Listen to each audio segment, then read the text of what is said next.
The most entertaining moment of Canelo Alvarez versus William Skull was the face-to-face he had with Terence Crawford. The fight itself didn't really deliver at all. So he will face Terence Crawford in Las Vegas, Nevada, September time. It's done. It's sealed. I don't know how I feel about this fight, to be honest with you. I'm excited in one sense, and then there's a lot of... I think there's intrepidation because of this weekend and how we've had so many big fights on paper that just have been, please end this, please get this fight over with. I don't think it'll be the case for this. I think this is a mega fight. It's a super fight. It's the fight that Terence Crawford has stayed in boxing for. When he fought Israel Madrimov last year, and, he didn't look amazing in that fight, but saying that, Madrimov looked brilliant. He looked very good. Really, really good performance by Israel Madrimov. It has to be said. Crawford has kind of alluded to the fact that he's only sticking around for Canelo. He's no interest in unifying at 154 pounds. He's not going to fight Boots Ennis. It's Canelo or bust. And Crawford is getting up, like Canelo is getting up there in age. We forget that. There's not much of an age gap between the two. It's only, 2 or something years or something like that. Crawford's got to be 37, 38. Canelo's going to be 35 by the time this fight comes. So neither guy is at their absolute peak anymore. And Canelo is staying active. Crawford is not. So I think that could play a factor in it. But in terms of the fight itself, look, I do think it's going to be a good fight. I think that it's going to be interesting seeing how Crawford looks. 168 pounds. It's something that it's the elephant in the room at the end of the day. I speak with Ade about this. I speak with other people and listen, I'm one of Crawford's biggest fans. He's one of my favourite fighters. He's been one of my favourite fighters for years. So I love watching Terence Crawford. Terence Crawford to me is just what you want. He is the guy, if you have a son and you want to show him how to box, you show him Terence Crawford. That's what you do. He is just that good. He's phenomenal. I love Terence Crawford, absolutely. His story, everything. But I gotta be real. This is a guy who started at lightweight.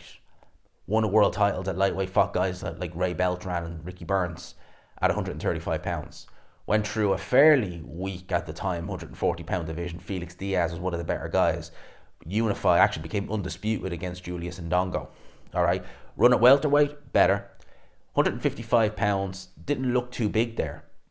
And when he weighed in the next day, as in the rehydration weight, well, it didn't have a rehydration clause, but they gave the weight that he was weighing the next day. He was only 168 pounds, so he was weighing in. So he was weighing in 154 pounds and he rehydrates to a super middleweight. Canelo was going to cut down to super middleweight and rehydrate to 180 plus pounds. I just don't see... You see, weight divisions are there for a reason. And I know Ade spoke about, we've seen Alexander Usyk twice walk down a man 50 pounds heavier than him and, 5 inches in height.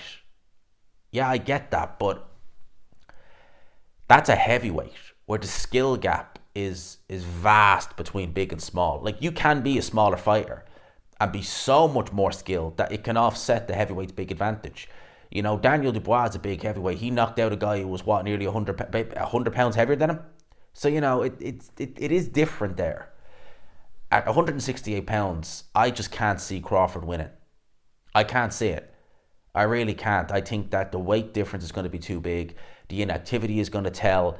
And I think Canelo is on his victory lap. And I think that this is a massive payday. It's a name that CV he has is incredible. And having Crawford on it will just take it into the stratosphere. He's already first ballot Hall of Famer. Taking Terence Crawford, even if it is at 168 pounds, that is just a name that it just, the finest of fine wines you have now on your resume. That's what you have if you beat him. And I think it'll do great numbers. In the States, Turkey is obviously going to be very happy about it. I hope it delivers because we had fights that should have delivered and they didn't over the last couple of days. But I think this will. It's happening in Las Vegas. There was talk it would be in the Raiders Stadium, which I think is in Los Angeles, if I'm not mistaken. So they've moved it. I'd rather it be in Las Vegas. I think they have great big fight atmosphere. T-Mobile Arena is perfect. They will charge an absolute king's ransom for the seats, though. So if you're going to that fight, you want to get onto the bank and remortgage the house to go and see this fight live. But if you're in the UK, certainly. But I think it'll do amazing numbers, ballpark numbers. It'll be fantastic. It'll be phenomenal. I will love to. I'd love to go and see it myself. Who knows? Who knows? Let's wait and see. Well, let's wait and see with that one. You never know. But yeah, that is the situation. Crawford versus Canelo in September. Short and sweet video. Let me know your thoughts. Hope you enjoyed it, people. Smash the like button if you could. Hit subscribe, of course, if you haven't already. Until next time. Peace.